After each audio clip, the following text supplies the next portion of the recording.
I wonder if this would make a good theme song, but then we don't know, because I don't have a theme song.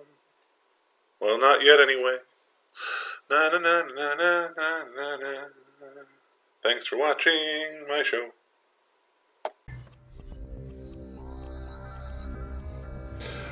Welcome to Gabe's as yet unnamed, hopefully helpful advice show. Guess what? It is because I'm here that I'd like to do this, because not everybody I know wants to help out people. And, well, if you want to submit a question, just do so. I have a Discord. The link will be in the description. I also have the comments on this, or you can find me on Facebook. It's pretty easy. Gabe's Media, or Definitely Not News. So anyway, I'd like to thank my friend Polerix for the background music. And I apologize for my terrible singing, but if you enjoyed it, feel free to tell me. I wouldn't mind to know that I'm not the most terrible singer in the universe, other than country singers. Anyway, I'll get on with a couple of possible questions and see what I can do. If you do submit a question, you should know that I'm going to research it and try to be as helpful as possible. How would I convince my girlfriend to see a therapist? Very, very carefully. It's almost like trying to say, how do I convince my girlfriend to lose weight? It's a very personal thing, therapy and weight loss. So you have to be careful how you approach it. You have to make sure that they see that you're coming from a place of care and concern, and hopefully love if it's your girlfriend. Because this could be a deal breaker for some people's relationships. They could leave you over like the offensive quality of how you ask them to do these things. So yeah, it depends on a case by case, person by person, psychosis by psychosis. It, has to be very quickly tailored to who you're doing this for. But very carefully and very gently are the only pieces of advice I can give for that. My parents love my older brother more than me. That sounds painful. At least it's not like Sophie's Choice, where they only have Sophie because they wanted to have replacement parts for their older kid. But if you feel that's true, you could bring it up to them and see if they can justify their actions, because it could be misunderstandings on several different levels. But the only suggestion I can give that could be anywhere near helpful for that is to confront them about that gently.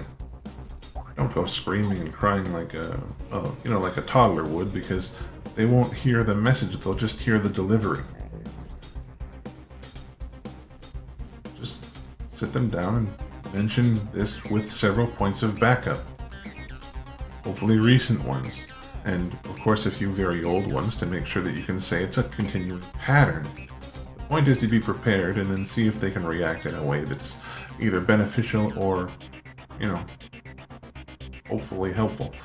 If not, just build your self-esteem and realize that your self-worth has nothing to do with the worth other people see in you.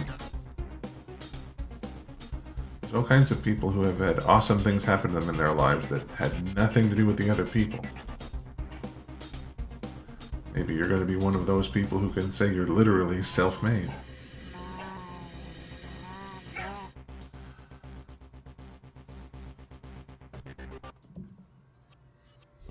I am working as a customer service person, and my employer is a horrible dickhead. Okay? So, if he's your boss, like it's his store, and it's not a corporate one, you may wish to find a new job, because there's no fixing that. On the other hand, if you're working for a chain store, you could document things and record his actions that you find objectionable, possibly her. I'm not going to single anyone out here. But if you have documents and recordings to prove your point, you could go to their boss and say, hey, could you have them deal with this or transfer me to another store, or maybe fire them, depending on how severe it is? I mean, You might even get their job out of it if you present it the right way to an employer who is sympathetic to you. Wouldn't that be fun? Should I befriend an old toxic friend who has been removed from my life recently? Well, here's a thought. If you got rid of them because they were being toxic, then it doesn't bode well for them unless they are capable of change or have shown significant growth. Otherwise, you may not get along again, and it may just be a source of pain. So in that case, what's the point? But if these people who you are going to try to befriend who were horrible are no longer horrible, or at least trying, and you can put up with it, then by all means.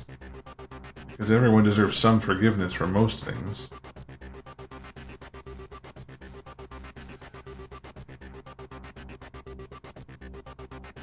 I want to be over my, for several years, ex-boyfriend or girlfriend. I'll leave it open. Well, unfortunately, that's a rather severe form of loss, so it depends. Did they leave you, or did you leave them? If you left them, you should already be over them, because you're the one who decided to leave. Just move on. Have some fun.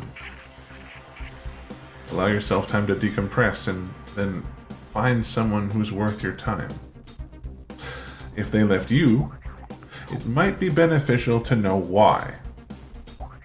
For example, that's kind of obvious, but if you're, losing your temper a lot, it'd be good to know that's why they left you, because then you can fix whatever the source of that is maybe, and improve yourself not to be left again next time.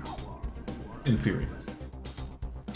On the other hand, if it's something you can't control, like someone who has nervous tics because of neurological conditions, and they left you for that, then they're just jerks and you don't need to fix anything. All you gotta do is go decompress, have some fun, and find someone who likes you despite problems. Maybe even someone who finds some of the problems you have endearing.